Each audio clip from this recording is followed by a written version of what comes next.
ठाकुर जी निकले आज खेलवे के काजे। और कैसे जा रहे हैं? सुंदर चंदन की बिंदी अपने पूरे अंग पे लगा रखी है, कटिकाचनी पहन करके हाथ में गेंद आदि रस्सी आदि लेकर के ठाकुर जी पहुंच गए नन्हे से कन्हैया। जैसे ही यमुना जी के तट पे पहुंचे तो यमुना के तट पे तो सोई देख ली उनने, नीलो नीलो सा कुछ चमक रहा है। सोई ऊपर से झांक करके देखने लगे कौन है। और जैसे ही वृषभानु नंदिनी ने अपने सुंदर सुकुमार नेत्रन से श्याम जी को निहारो है, आहा शूर श्याम देखत ही रीझे, देखते ही रीझ गए। अरे नेक्सी सी छुरी कौन की है? नेक्सी सी लाली, खुद भी नेक्से सही है। कई बार छोटे छोटे बच्चों से पूछो, उसके सामने दूसरा छोटा बच्चा उससे 6-7 महीने छोटा, उससे पूछो ये कौन है? छोटा बेबी है। वो खुद भी छोटा बेबी है लेकिन वो दूसरे को भी छोटा बेबी बोलता है। ऐसे ही ठाकुर जी, अरे इतनी सुंदर सी इतनी छोटी सी कौन की लाली आ गई यहाँ पे? कैसी सुंदर है, बिल्कुल बड़े बड़े नेत्र हैं, यहाँ के रोरी को सो चंदन लगा रखो है, गौर वर्ण है। और गौर ड्रेसिंग सेंस कितना बढ़िया है, गौर वर्ण पर नीले कपड़ा पहन के आई है। ऐसी सुंदर सुकुमारी अकेली कौन की छोरी है, कहां से आई है? सब मन में भाव प्रकट हो रहे थे। इतने में ही सूरदास जी ने एक और पद गा दिया। सूरदास जी पूछ रहे हैं एक और पद गाओ। बूझत श्याम कौन तू गोरी, बूझत श्याम कौन तू गोरी, बूझत श्याम कौन तू गोरी, बूझत श्याम कौन तू गोरी, बूझत श्याम कौन तू गोरी, बूझत श्याम कौन तू गोरी। हम भागवत कथा के अभ्यासी वक्ता है ना, वहां इतने पद गा नहीं सकते। वहां तो एक आध पद गा दे दिल में तो बहुत बड़ी बात है, लेकिन 4 दिन मुझको खुली छूट मिली है, एक के बाद एक पद ही चलेंगे। क्योंकि देखो किशोरी जी को जानना हो, श्याम सुंदर की ब्रज की लीला में प्रवेश तो इनसे ही मिलेगो, इनके बिना नहीं मिलेगो। जैसे भागवत की कथा में श्लोक बहुत जरूरी हैं, ऐसी किशोरी जी के भाव में तो पद की विशेषता ज्यादा है। इन पदन को श्लोक से कम मत समझियो और चित्रण बनाओ अपने हृदय में। बूझत श्याम कौन तू गोरी, बूझत श्याम कौन तू गोरी, कहाँ रहती काकी है बेटी, कहाँ रहती काकी है बेटी, देखी नहीं कहूँ ब्रज में खोरी, देखी नहीं कहूँ ब्रज खोरी, देखी नहीं कहूँ ब्रज खोरी, देखी नहीं कहूँ ब्रज खोरी, बूझत श्याम कौन तू गोरी, बूझत श्याम कौन तू गोरी। तुम्हारो घर कहाँ है? कौन की लाली हो तुम छोटी सी? तुम्हारे बाबा कौन है? कहाँ तुम्हारो घर है? मैंने कभी तुमको पहले तो देखो ना यहाँ ब्रजमंडल में, कहाँ से आई हो? ने अपना परिचय तो दो। किशोरी जी बोली हम अपना परिचय दें? बोले हाँ। बोले देखो ब्रज में आवे को हमारा कोई काम ना है, हम तो यहाँ कभी आवे ना है, हम तो अपनी वृषभानु जी को हमारो घर है, वही में बहुत जगह वहीं खेलने, हम तो कभी आमे ना है और हमें तो डर और लगे यहाँ आवे में। ठाकुर जी बोले क्यों, डर क्यों लगे? बोले हमने सुनो एक चोर यहाँ रहे, उस सबन के चित्तन ने चुरा ले वे, माखने चुरा ले वे, जन कहा चुरा तो हो गए। या हमारे बरसाने में तो साफ कह रखी है कि भाई कोई भी मां मत जाइयो वृंदावन की ओर। क्यों? मां चोरे चोरी कर ले। किशोरी जी कह रही हैं, काहे को हम ब्रज तन आवत, काहे को हम ब्रज तन आवत, खेलत रही अपनी पोरी, खेलत रहित अपनी पोरी, खेलत रहत अपनी पोरी, खेलत रहत अपनी पोरी। हमें डर लगे ब्रज में आने में। क्यों डर लगे? सुनत रहत श्रवणन नंद ढोटा, सुनत रहत श्रवणन नंद ढोटा, सुनत रहत श्रवणन नंद ढोटा, सुनत रहत श्रवणन नंद ढोटा, करत रहत माखन की चोरी, करत फिरत माखन की चोरी, करत रहत माखन की चोरी, करत फिरत माखन की चोरी।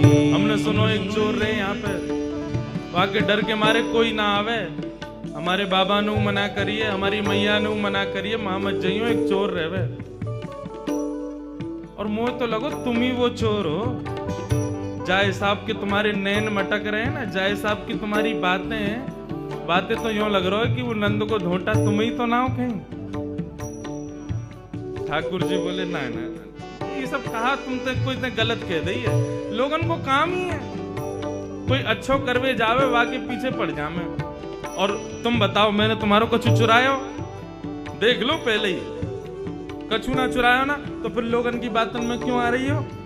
हमने तुम्हारो कछु नहीं चुराया तो फिर हमें चोर मत समझो।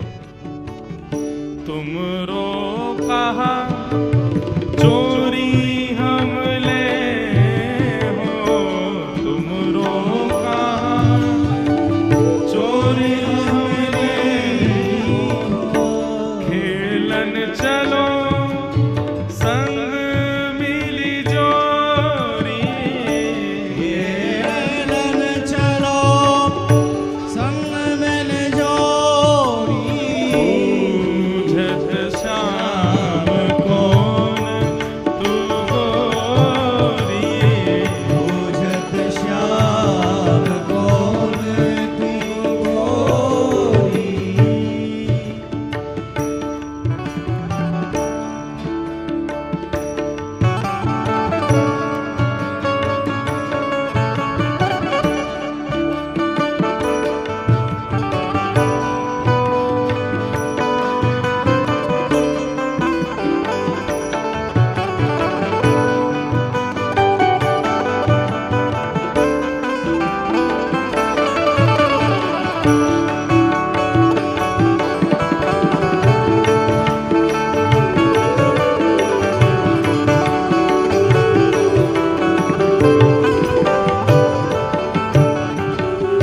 सूरदास प्रभु रसिक शिरोमणि, सूरदास प्रभु रसिक शिरोमणि, सूरदास प्रभु रसिक शिरोमणि, सूरदास प्रभु रसिक शिरोमणि, सूरदास प्रभु रसिक शिरोमणि, सूरदास प्रभु रसिक शिरोमणि,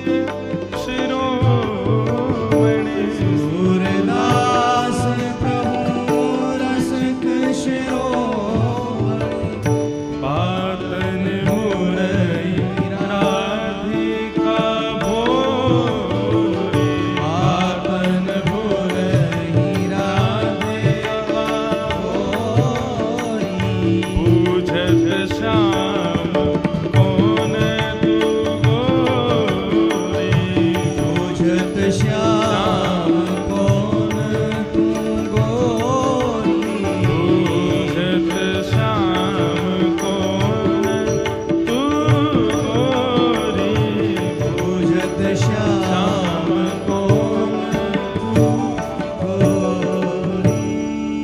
कौन हो आप? कहाँ ते आई हो? तुम्हारे बाबा कौन है? तुम्हारो नाम कहाँ है? मैंने कभी ब्रज में तो देखो ना। किशोरी जी बोली, हम ब्रज में आके करेंगे भी कहा? हमारे बाबा ने इतना बड़ो भवन बना रखो, हम तो वहीं खेलें। वो तो आज हम खेलते खेलते आ गए और ब्रज में आवे में तो हमें डर लगे, यहाँ तो एक चोर रहे। हमारी मैया बाबा बता में उस सबन की चोरी कर ले, हमारे हम डर के मारे आमे ही ना है। ठाकुर जी बोले, मैंने कहा चुरा लियो तुम्हारो? किशोरी जी बोली, मोह को लगे तुम ही वो चोर हो। ठाकुर जी बोले, तो मैंने कछु चुराया तुम्हारो? न चुराया तो कछु ना है। तो फिर आप ऐसा क्यों सोच रही हो कि मैं चोर हूं? और बल्कि एक बात कहूं, मेरी और तुम्हारी जोड़ी तो जच और रही है। देखो तुम गोरी गोरी, मैं सांवरो सो, बढ़िया लगेंगे, संग में रहेंगे। तो चलो खेलवे, चलो हमारे संग। सूरदास प्रभु रसिक शिरोमणि, ऐसे रसिकन के शिरोमणि हैं ठाकुर जी। बाग पटुता तो इतनी बढ़िया उनके पास में, ऐसे मना लें। बातनी मुरई राधिका भोरी, भोरी सी राधिका रानी को उनने अपनी बातन में फंसाए लियो। और पहले ही मिलन में किशोरी जी को हाथ पकड़ करके अपने संग खिलावे ले गए ठाकुर जी। प्रथम मिलन को यह भाव श्री सूरदास जी वर्णन कर रहे हैं। बंधुओं, श्रीमद् भागवत का एक भाव सुनो। वैसे तो यहां पे सब श्री राधा दास ही बैठे हैं, लेकिन जिनको कृष्ण विरह व्याप्त है उनके लिए श्रीमद् भागवत में एक सूत्र बताया कि तुम्हारी भक्ति कभी इतनी प्रबल हो जाए, इतनी श्रेष्ठ हो जाए कि तुमको कृष्ण विरह होने लग जाए, ठाकुर जी के विरह में नेत्रों से आंसू ना रुकें। ऐसी स्थिति यदि तुम्हारी हो जाए तो उस समय तुमको क्या करना चाहिए? ठाकुर जी तो बड़े नटखटे, सामने प्रकट होंगे ना। तो ये कथा भागवत में ऐसी बताई गई कि जब ठाकुर जी अपनी लीला संवरण करके गए, तब भगवान 16,100 पटरानियों को द्वारिका में छोड़ गए, 8 पत्नियों को अपने संग ले गए। उन 16,100 पटरानियों को अपने संग लेकर के भगवान के परपौत्र वज्रनाभ लेकर के वृंदावन आ गए थे। बहुत ध्यान से सुनिएगा। वृंदावन पधारे भैरव, बहुत ध्यान से सुनिए।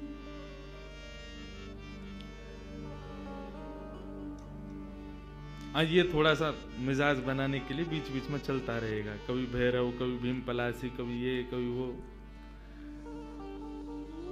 किशोरी जी संगीत की अधिष्ठात्री, कल रात की चर्चा में यही आया। अच्छा, एक भाव बताऊं, ठाकुर जी का और किशोरी जी का दोनों का परस्पर प्रेम जब कहें या सुने, उस समय राग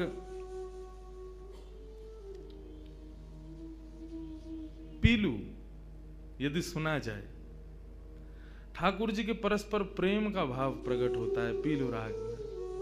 कल के विषय में उसको रखेंगे, आप देखिएगा। ठाकुर जी का जब परस्पर प्रेम किशोरी जी के संग होता है, उस समय मानो ऐसा लगता है कि वेणु राव कोई और नहीं, श्याम सुंदरी कर रहे हैं। अन्यत्र कोई भी वाद्य बज रहा है तो ऐसा लगेगा मानो साक्षात किशोरी जी बजा रही हैं। ये मेरा अनुभव है व्यासपीठ का। जब श्यामा श्याम के परस्पर प्रेम का वैसे तो भाव में कहता नहीं, क्योंकि अनधिकारी लोग हैं, सबके मध्य क्या कहना, लेकिन कभी यदि भाव आता है और प्रकट होने लग जाता है तो उस समय यदि पीलू भाव हो तो सच में ऐसा नहीं लगता बंशी वाले भैया बजा रहे हैं, ऐसा लग रहा है श्याम सुंदर बजा रहे हैं। वैन जो बजता है तो ऐसा लगता है कि मानो स्वयं से किशोरी जी बजा रही हैं। उन्हीं के दोनों भाव से ये सब संगीत प्रकट हो रहा है। तो ये संगीत तो माध्यम है, इसी से ही दोनों का परस्पर प्रेम प्रकट हो। बहुत ध्यान से सुनना। तो बज्रनाभ जब भगवान की 16,100 पटरानियों को लेकर के वृंदावन आए, कृष्ण पटरानियां विरह में रहती हैं श्याम सुंदर के, इतना स्मरण करती हैं कि उनको दिन रात केवल ठाकुर जी का ही स्मरण होता है। कहां है श्याम सुंदर, कैसे हैं श्याम सुंदर। एक दिन वृंदावन में विचरण करती हुई समस्त कृष्ण पटरानियां यमुना पुलिन पर पहुंची और बहती हुई कलकल निनाद करती हुई उस यमुना का जब दर्शन करती हैं, तब यमुना जी से कहती हैं, हे यमुना, हम कृष्ण पटरानियां हैं, हमको इतना विरह व्याप्त है, हमको इतना कष्ट हो रहा है, तुम भी कृष्ण पटरानी हो, तो तुम इतना कलकल करके और इतने आनंद में प्रवाह कैसे कर रही हो? तुमको शोक क्यों नहीं हो रहा? तुमको कष्ट क्यों नहीं हो रहा? क्या तुमको कृष्ण स्मृति नहीं होती? कृष्ण विरह तुमको नहीं होता? तब यमुना जी प्रकट हो गई और यमुना जी प्रकट होकर के उन समस्त कृष्ण पटरानियों से कहती हैं, क्या बात है, क्या कहना चाहती हो? बोले, हम बस ये कहना चाहती हैं, ये जो कृष्ण विरह है, ये प्रत्येक दिन हमें होकर के मानो ऐसा लगता है हमारे प्राण निकल जाएं, लेकिन प्राण निकल भी नहीं पाते हैं। हमारी स्थिति अवर्णनीय है, हम उसका वर्णन नहीं कर सकते। तुमको प्रसन्नता में बहते देख हमारे मन में ये प्रश्न उठ रहा है कि तुमको कृष्ण विरह क्यों नहीं है, तुम बताओ ना। तब यमुना जी कहती हैं, मुझे भी हुआ था कृष्ण विरह तुम्हारी तरह, संपूर्ण यमुना सूख गई थी वृंदावन में,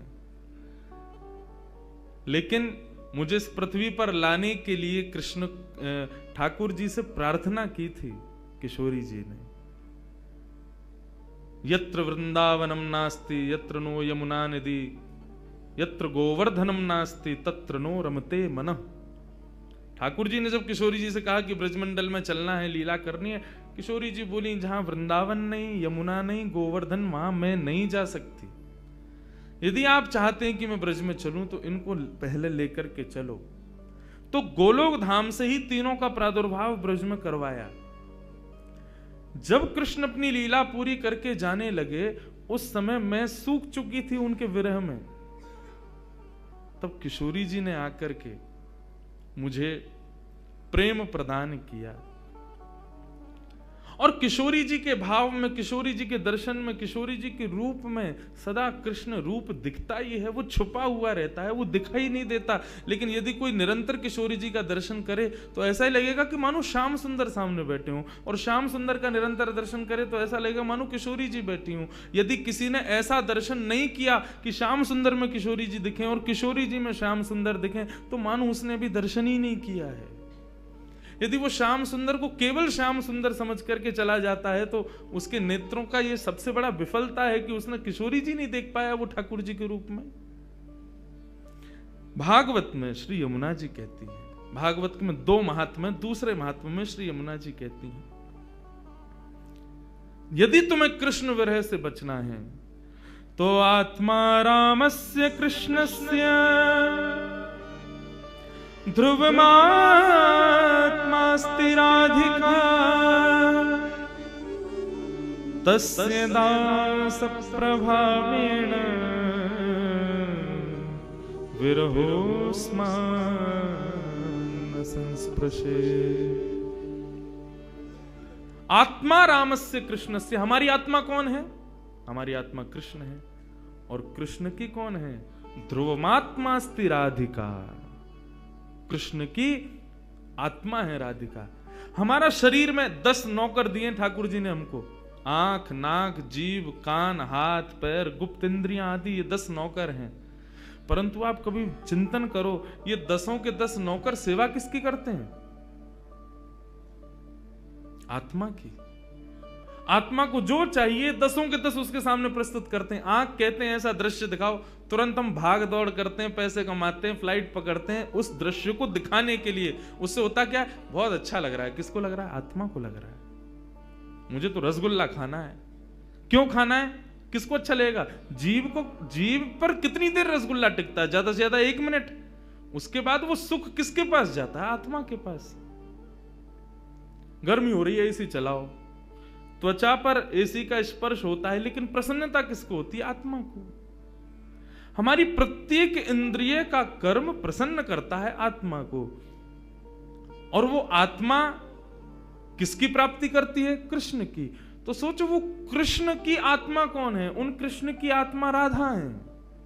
हमारी आत्मा कृष्ण, कृष्ण की आत्मा राधा। मतलब जिस प्रकार हमारा शरीर पूरे दिन सेवा में लगा रहता है हमारी आत्मा की प्रसन्नता में, ऐसे कन्हैया लगे रहते हैं किशोरी जी की प्रसन्नता में, पूरे दिन उनकी सेवा में। तो बोले तस्य दास प्रभावेण। गलती कर रही हो, श्याम सुंदर के चरण छोड़ो, बहुत एबीला आदमी है, पूरे दिन एक पता नहीं ना जाने किस गुमान में रहता है। यमुना जी कह रही हैं, बोले उनका दासत्व छोड़ो, तो बोले वो जिसके दासत्व में रहते हैं उन किशोरी जी की शरण में जाओ। तस्य दास प्रभावेण विरहोस्मान न संस्पृशेत। तुम जैसे किशोरी जी की शरण में जाओगे तुमको विरह नहीं होगा। क्यों? श्याम जिनके चरण। कभी भी तुम्हारी इच्छा हो श्याम सुंदर का दर्शन करना है, किशोरी जी से ने प्रार्थना कर दियो, लाडली जी ने कन्हैया को दर्शन करना। बोले कृष्ण का शब्द उच्चारण करती है राधा रानी, इतने में तो कन्हैया सामने होते हैं। इसलिए उनके दास बन जाओ, तुमको विरह कभी नहीं होगा। लोग सुन रहे कि किशोरी जी और ठाकुर जी को प्रथम मिलन भयो, और प्रथम मिलन के बाद थोड़ी देर क्रीड़ा करी। क्रीड़ा करने के बाद श्याम सुंदर बोले, हे लाडली जू, आप कभी हमारे निवास पर पधारो। किशोरी जी बोली, हाँ एक दिन जरूर आऊंगी, काउदना अवकाश भयो। तो अब दोनों जा रही हैं वहां से। श्याम सुंदर अपने घर को जा रहे हैं और किशोरी जी अपने घर को जा रही हैं, लेकिन एक दूसरे के रूप माधुरी पर ऐसे मोहित भये हैं कि जा तो रहे हैं कुंजन में, लेकिन एक दूसरे को देखते देखते देखते देखते आगे एक कुंज ऐसी आवे, दोनों फिर से मिल जामे। अरे हम तो फिर से यहीं आ गए, आप सुनो, आप वहां से जाओ, पल्लंगते में यहाँ ते जाऊंगो। दोनों एक दूसरे रास्ता भटक करके जामे, लेकिन आगे आकर के फिर मिल जामे। किशोरी जी बोली, अब एक काम करो, मैं यहीं खड़ी हूं, पहले तुम जाओ। किशोरी जी, ठाकुर जी के नाम मैं खड़ा हूं, पहले तुम जाओ यहाँ से, फिर जाएंगे। ऐसे करते करते पूरा दिन व्यतीत है गयो, ना किशोरी जी जामे ना श्याम सुंदर जामे। दोनों को मन रहे कि हम दोनों संग ही निवास करें, संग ही विराजें, संग में ही आनंद करें। ऐसा भाव हमारे ब्रज में एक बहुत सुंदर भाव गाते हैं किशोरी जी के। सुंदर या भाव, यही भाव को प्रस्तुत करें हमारे ब्रज की भाषा में। कैसे करें? अजीब शुभानु की लली, अजीब शुभानु की लली, या सावरियों स्नेह रो लगाए के चली। अजीब शुभानु की लली, सावरिया सुनेहरा लगाए के चली। अजीब शुभानु की लली, सावरिया स्नेहरा लगाए के चली। अजीब शुभानु की लली, सावरिया सुनेहरा लगाए के चली। अजीब शुभानु की लली, सावरिया स्नेहरा लगाए के चली। अजीब शुभानु की लली, सावरिया सुनेहरा लगाए के चली। बोलो वृषभानु नंदिनी की जय हो।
छिड़कूं लाला तेरी पगड़ी। चंदन छिड़कूं लाला तेरी पगड़ी। अरे हाँ चंदन छिड़कूं लाला तेरी पगड़ी। अरे हाँ चंदन छिड़कूं लाला तेरी पगड़ी। अजीब शुभानु की लली कानू की लली सांवरियों से नेहरो लगाए के चली। अजीब शुभान की लली सांवरिया सोनेहरा लगाए के चली। अजीब शुभानु की लली सांवरियों से नेहरो लगाए के चली। अजीब शुभान की लली सांवरिया सोनेहरा लगाए के प्रेम से चली। करताल बजाओ जय हो।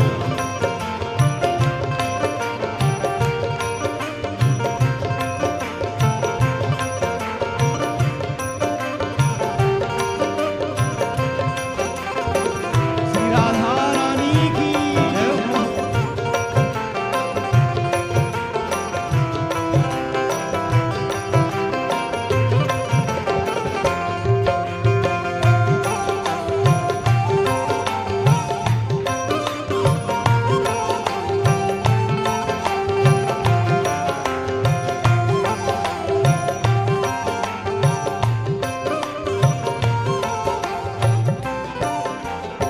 पहले किशोरी जी ने न्योता दिया ठाकुर जी को, अयो रे अईर के तू हमरी गली, कभी हमारे बरसाने अयो चंदन छिड़कूं लाला तेरी पगड़ी। तू आवेगो तो पर चंदन छिड़कूंगी, चंदन छिड़कवे को मतलब तेरो बहुत सम्मान करूंगी। ठाकुर जी बोले नेक्सी सी है और देख गुमान कैसो करे। बातन ने कैसी बोले पटक पटक के अपने मुंह में थे। नैनो नैनो कजरा मुख भर्यो पान। नैनो नैनो गजरा मुख भरो पान। ये विचार करके कितना सुख मिलता है। नन्ही सी किशोरी जी हैं, कुछ ज्यादा किशोरी जी श्रृंगार में रुचि ना रखें। किशोरी जी के जितने भी पद सुने, जितने भी भाव देखे, किशोरी जी के श्रृंगार का वर्णन हमेशा ऐसे किया कि किशोरी जी बहुत हल्को से श्रृंगार करें। ठाकुर जी कह रहे हैं कैसी देख गुमान कर रही है, मुंह में पान भरो भे और नैने नैने कजरा लगायो, बिल्कुल हल्को सो कजरा। हाँ नैनो नैनो कजरा मुख भरो पान। नैनो नैनो कजरा मुख भरो पान। बारी सी उमरिया राधे बड़ोरी गुमान। हाँ बारी सी उमरिया राधे बड़ो ही गुमान। अरे हाँ बारी सी उमरिया राधे बड़ो ही गुमान। हाँ बारी सी उमरिया राधे बड़ो ही गुमान। अजीब शुभानु की लली भानु की लली सांवरियों से नेहरा लगाए के चली। अजीब शुभान की लली सांवरिया सोनेहरा लगाए के चली। अजीब शुभानु की लली सांवरियों से नेहरा लगाए के चली। अजीब शुभान की लली सांवरिया सोनेहरा लगाए के चली। वृंदावन की ओ वृंदावन की कुंज गलिन में राचो है राज। वृंदावन की कुंज गलिन में रचो है राज। वृंदावन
वृषभानु की लली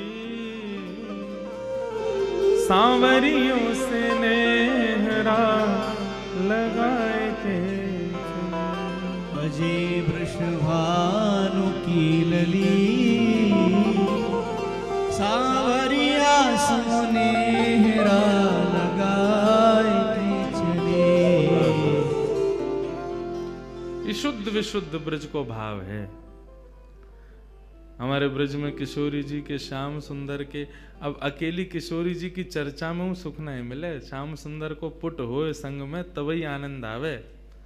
ऐसी श्याम सुंदर की चर्चा में जब तक किशोरी जी नहीं आमेंगी तब तक रस नहीं आवे। अकेले रसगुल्ला में गुल्ला ही खाओगे तो कहाँ रस मिलेगा? वहां के संग में चाशनी होनी चाहिए। तो एक दूसरे के पूरक हैं, इनकी संग में ही चर्चा चलेगी। मैं रोज विचार करूं अकेली किशोरी जी पर कैसे बोलूं, बिना श्याम श्री राधा रानी को वर्णन कैसे है सके, बिना श्याम सुंदर के ये भाव कैसे प्रकट हो। बंधुओं,